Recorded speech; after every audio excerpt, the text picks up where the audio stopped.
Hi everyone, welcome back to my channel. In this video, I will share my favorite productivity hacks. So if you're interested, please stay tuned.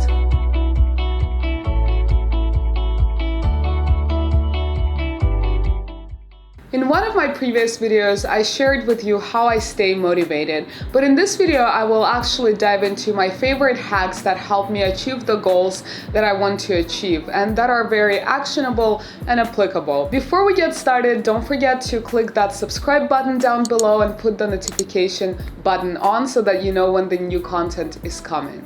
First and foremost, what I've learned through my life is that it's very important to put any task that you have on hand on a piece of paper or in an application, anywhere where it can be stored and easily accessible. And it doesn't matter whether it's a project at work, project in university, in school, or just getting groceries for dinner or preparing for an event.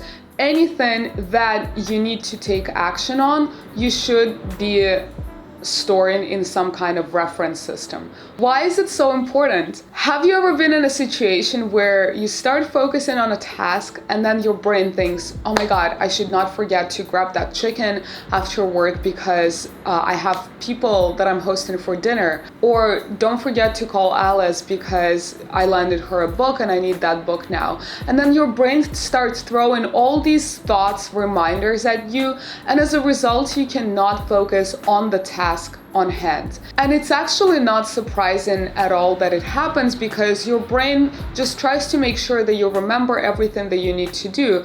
But as a result, as a consequence of that, you cannot fully focus your brain power on the task in the moment and in hand. But if you store everything you need to do in some kind of reference system, it will actually be freed to focus in the moment. Another thing that I recently learned through this book called Getting Things Done by David Allen, and it is this, it's also related to tasks. Try to split any activity that you have into the smallest task possible. For example, recently I needed to plan my birthday party, and I just kept procrastinating until I just sat down and thought, what is the number one smallest thing that I can do to kick off this activity, to kick off this birthday planning? And I realized that the smallest thing that I can do is to create a Facebook event, to invite all of my friends, because that would make me committed to a date, make me committed to actually going through with it. And it's also really satisfying to cross things off or to check mark things off of your to-do list. And it's so much easier to do that with smallest tasks. Your brain is really smart, but at the same time, your brain is also really lazy. So if you make it really easy for your brain to get started on something, and by that I mean splitting your activity, project, dinner, birthday planning into smallest to-do list activities that you need to do to accomplish it, it will make it much easier, and it will make you much more fulfilled and satisfied.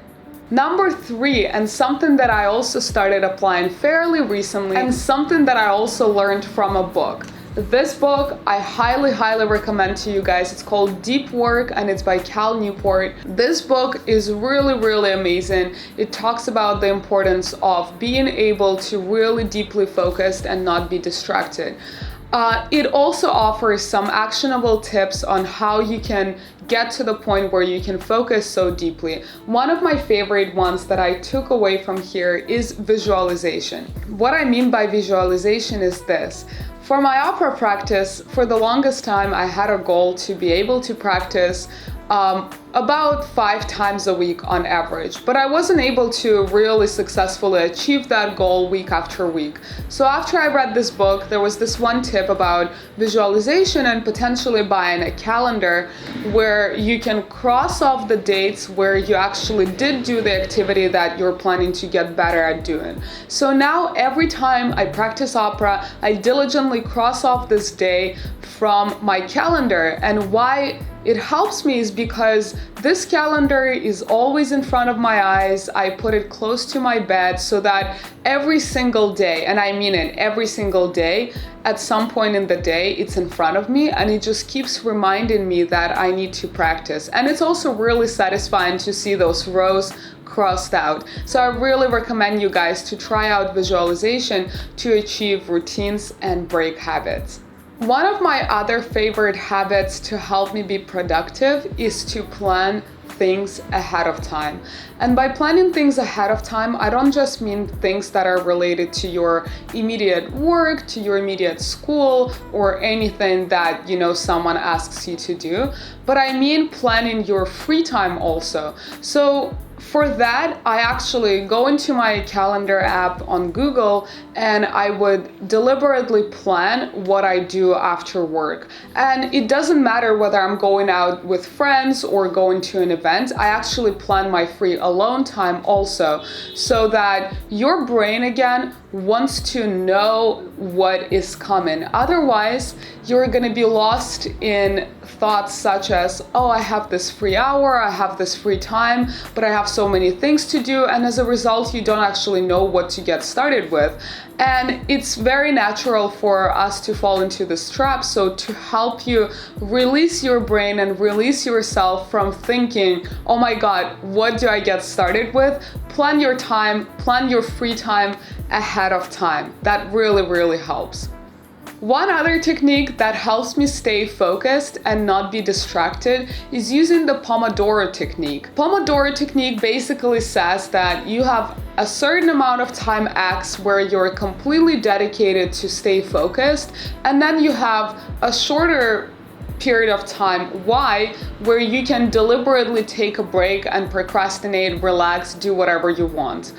For this technique, there is a ton of apps that exist that help you just time yourself. It's essentially just a simple timer. I personally use Focus Keeper, and I usually set my focus time at 20 minutes and then my procrastinate, relax, do whatever I want time to 5.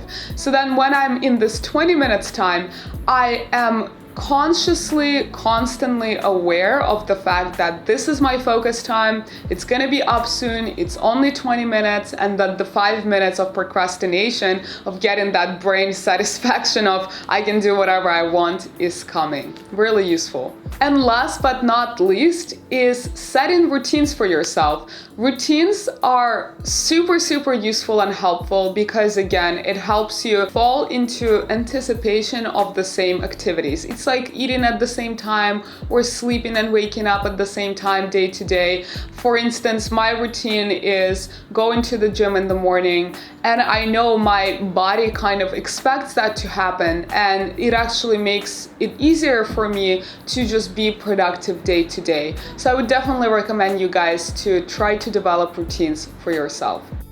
That was it, guys. These are my favorite productivity hacks, and please don't forget about prioritizations and setting goals, and always just staying on track with whatever your priorities are and planning your time accordingly. Thank you so much for watching this video. If you enjoyed it, don't forget to give it a like and subscribe.